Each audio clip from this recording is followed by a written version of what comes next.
Hello student, this is class 9 social science book and today we start our second chapter का अपन को आज क्या देखना है चिपको मूवमेंट। चिपको मूवमेंट क्या है?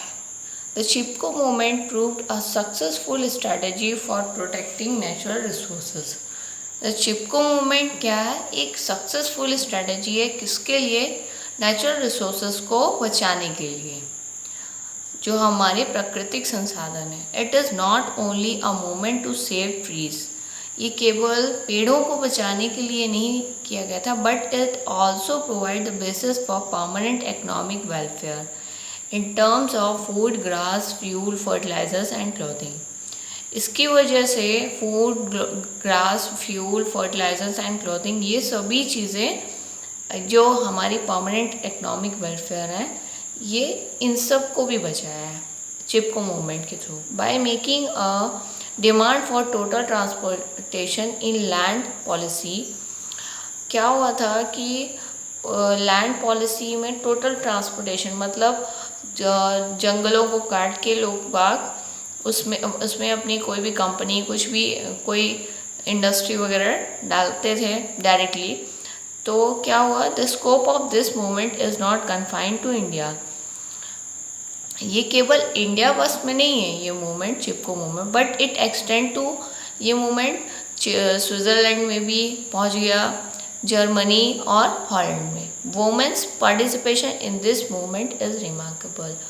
इस मूवमेंट में वुमेन ने पार्टिसिपेट किया था। The success of the Chipko movement has proved that the solution to intense problem is not possible by only making laws. The Chipko movement की जो सक्सेस है ये प्रूव करती है कि केवल लॉज, नियम कानून बनाने से ही कोई भी चीज़, कोई प्रॉब्लम का सॉल्यूशन नहीं हो सकता। जब तक लोग public awareness and comprehension of rights are also essential for it. Rights मतलब लोगों को अधिकार होना चाहिए उस चीज़ के लिए, और पब्लिक लोग उस चीज़ के लिए अवेयर हो तो वो प्रॉब्लम जल्दी सॉल्व होती है, कोई भी problem. The Chipko movement was started in 1974। ये कब स्टार्ट हुआ था? 1974 में। That year an Allahabad based sport production company named Simon, उस टाइम पे, उस ईयर में 1974 में एक Allahabad based sport production company थी, इलाहाबाद की स्पोर्ट प्रोडक्शन कंपनी थी। क्या नाम था उसका? साइमन।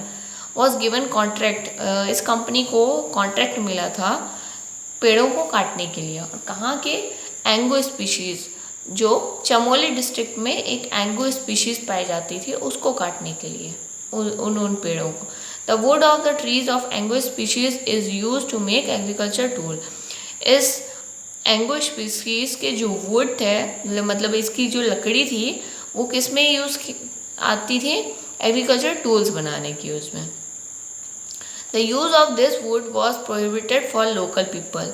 वहाँ के जो लोकल चमोली डिस्ट्रिक्ट के लोकल लोग थे, उनके लिए इसको काटना मना था।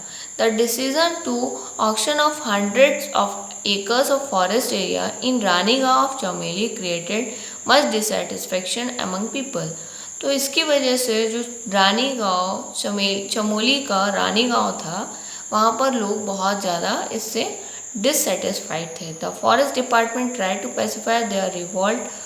फॉरेस्ट डिपार्टमेंट ने उन्होंने इस चीज़ का विरोध किया, तो उसके लिए उन्होंने इनवाइट किया, inviting the man folk of Ranigaon. Ranigaon के पुरुष जो मेल थे, उनको इन्वाइट किया near by village to Chameli for payment of compensation for the role they have played during war time.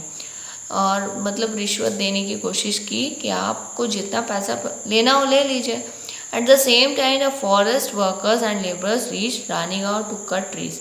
और उसी टाइम पे रानीगांव में फॉरेस्ट वर्कर्स पहुंच गए पेड़ों को काटने के लिए, creating much disturbance in the village में बहुत ज़्यादा डिस्टर्बेंस हुआ।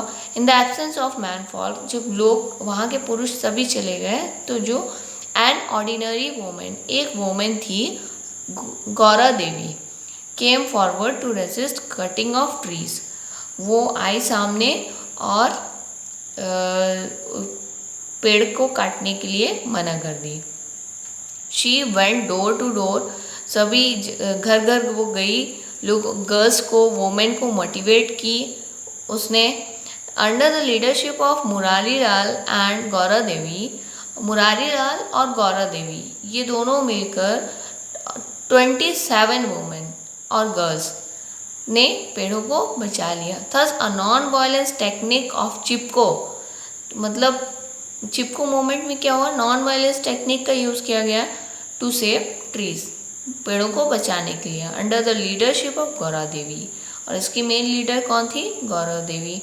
The women said that the forest was their parental home, women ने क्या बोला कि जो फॉरेस्ट है, हमारा जंगल है, हमारा पैतृक घर है। They would not let it be cut at any cost, हम इसको किसी भी कीमत पर नहीं काटने देंगे। Even the guns of contractor and forest employees, contractor ने गन्स वगैरह लगा ली, फॉरेस्ट के जो एम्प्लॉयज़ थे, और ब्राइबरी ऑफर्ड बाय देम, उन लोगों ने कुछ रिश्वत देने की भी कोशिश की। Could not discourage the women, फिर भी औरतें वहाँ की नहीं हटी, डिस्करेज नहीं हुई। Their resistance finally transform the forest labours heart, finally वहाँ के जो लेबर थे जंगल के, उनका हार्ट चेंज हो गया। The women kept on surrounding and embracing trees for 2 days, वो औरतें वहाँ की जितनी थी 2 दिन तक लगातार कंटिन्यूसली दिन और रात लगी रह गई पेड़ों को बचाने। They also broke the one and only bridge at the entrance of forest, उन्होंने ब्रिज को भी तोड़ दिया जो फॉरेस्ट के लिए एंट्री करता था। आफ्टर दिस इवेंट, इस इवेंट के बाद ऑफ 26 मार्च 1974 को ये इवेंट हुआ था। इसके बाद Ranigaon became the battle field of Chipko movement, Ranigaon क्या बन गया, चिपको मूवमेंट का एक बैटल फील्ड बन गया।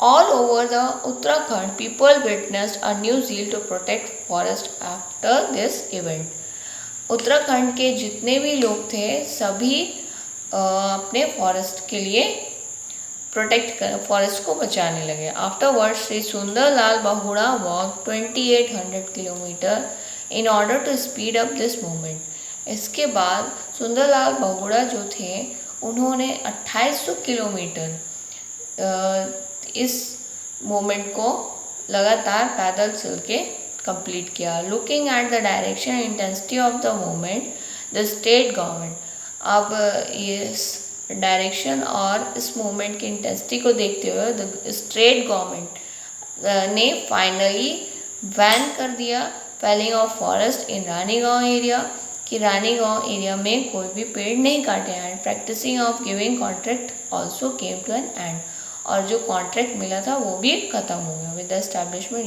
UP forest development corporation, UP का जो फॉरेस्ट डेवलपमेंट कॉरपोरेशन था उसको ये मिल गया कंट्रोल में। The Chipko movement got national publicity, और चिपको मूवमेंट को नेशनल पब्लिसिटी मिल गई। The demand of Chipko movement activist to declare the forest of Himalaya region, अब चिपको मूवमेंट की जो डिमांड थी, हिमालय रीजन के जितने भी फॉरेस्ट थे उनको भी प्रोटेक्टेड एरिया की तरह एक्सेप्टेड कर लिया गया, हिमालय रीजन के जितने भी जंगल थे। For the next 15 years the cutting of green trees of Himalaya was prohibited, और अगले 15 सालों तक हिमालय के पेड़ों को काटने के लिए प्रोहिबिट कर दिया गया, मना कर दिया गया कि कोई भी वहाँ के पेड़ों को नहीं काट सकता। इन द सेकेंड फेज, और दूसरे फेज में Chipko movement took a creative mode in the form of speedy plantation, Chipko movement ने एक क्रिएटिव मोड लिया, किसके फॉर्म में, स्पीडी प्लांटेशन, मतलब पेड़ों को लगाना जल्दी जल्दी। Due to mass support to the Chipko movement for protection of trees, Chipko movement को ट्रीज का प्रोटेक्शन मिल गया। The felling of forest came to halt, और फॉरेस्ट बच गए। All this made possible the conservation of forest, इसकी वजह से पेड़ों को बचाया गया है। इंक्रीज इन फर्टिलिटी, और फर्टिलिटी लैंड की इंक्रीज हुई, and control of hunting. Hunting मतलब कोई भी पेड़ को नहीं काट सकता। ठीक है, अब अपन नेक्स्ट क्लास में देखेंगे silent valley. Okay, thank you.